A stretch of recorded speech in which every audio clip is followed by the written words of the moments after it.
Okay. Now, what is your agrarian crisis? Okay. In 5 words, the agrarian crisis in 5 words, corporate hijack of Indian agriculture.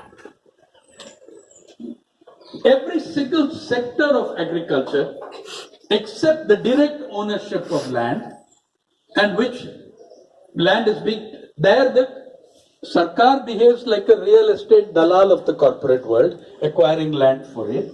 But apart in the act of daily cultivation and land ownership, every single sector of agriculture has come under the corporate sector. Who controls fertilizer? Corporate sector. Who controls pesticides? Corporate sector. Who controls the all critical sector of seeds? Corporate sector. In many states, the laws of water distribution have been rewritten to hand those over to the corporate sector. In the headquarters of the RSS, Nagpur, water distribution is now a private sector activity. In Chandrapur, in Vidarbha, water distribution is a private. You've handed over. In many other states, if it hasn't come to your town, it will. Give it time. Okay, because all the countries have passed a law based on a World Bank prototype. All the states have passed that law. In Maharashtra, it's called the Water Resources Regulatory Board Authority, blah blah.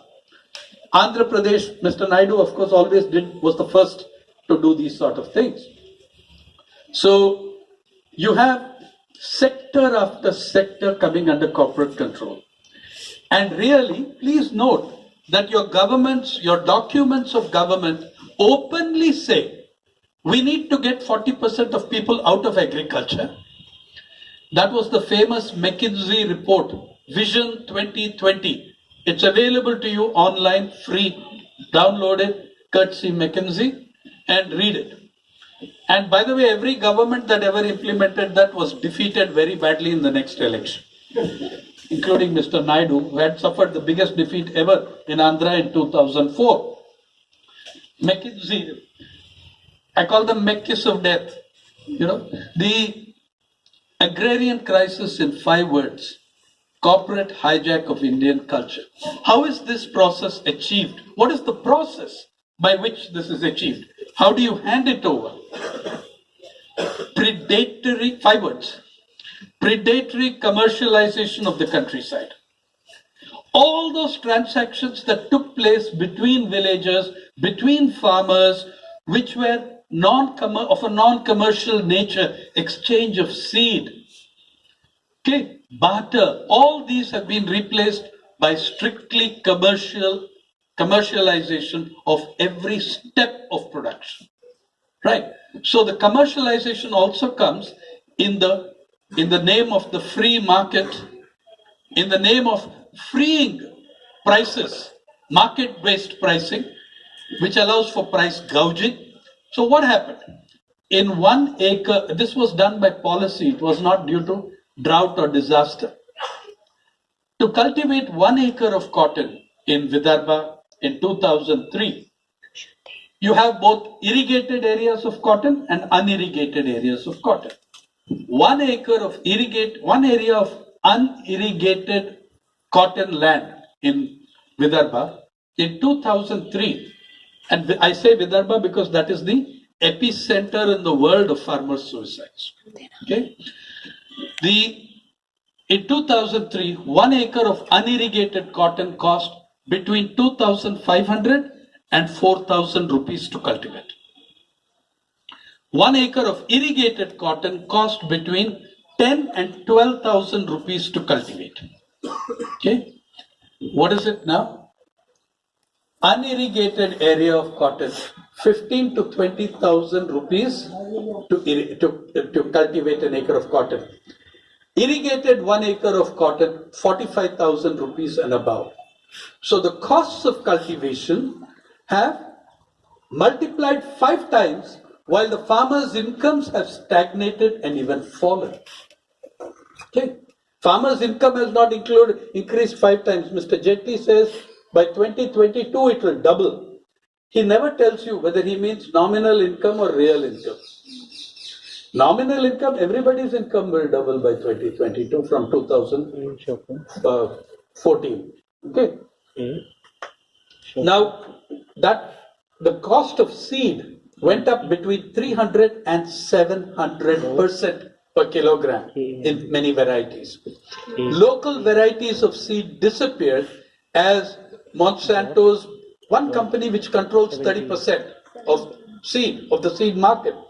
Please note this, that the Monsanto seed which was brought in on the promise that you don't need pesticides is now the company itself puts out notices that Bolgard 1, their seed has failed, Bolgard 2 has failed, and the funniest thing is that Monsanto, having made billions of dollars of profit from here on this, has been bought over. The company whose product USP was you don't need to use pesticide has been bought up by the biggest pesticide manufacturer in the world.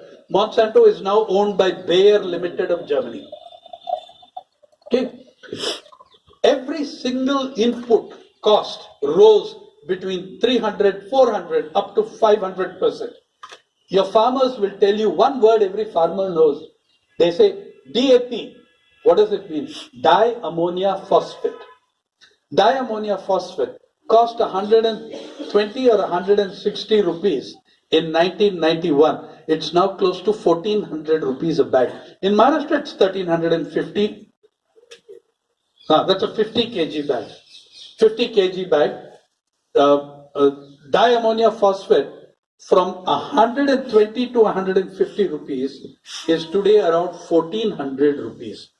Every single input has multiplied in cost because of the predatory commercialization of the countryside, the withdrawal of the public sector from agriculture research, handing that over to the private sector.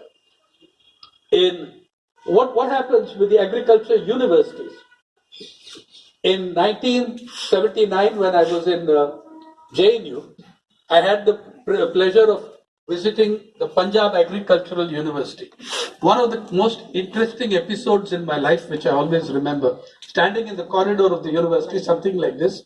Veterinary department is here. A huge Sardar farmer comes with an even bigger bull and comes to the veterinary faculty and says, the bull is ill, treat him. To the eternal credit of the faculty, they came out and treated that bull. Both of them understood one thing. The faculty and the farmer understood one thing, that the university belongs to the people.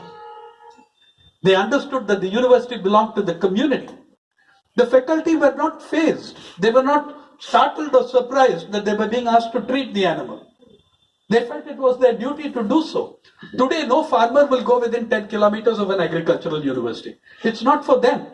It's a branch plant economy, a laboratory for Monsanto, for Rasi Seeds, for Ambani's, for Reliance Fresh, Birla Agro, ICC, IE Chopra. It's a part of a branch plant economy for those sort of corporations. Predatory commercialization of the countryside has made farming unviable for the small and marginal farmer. It's made their life miserable, and it's a way of driving them off the land without using tax and guns. Though we do that, we're not averse to doing that occasionally as well, if there are some who are still a bit recalcitrant.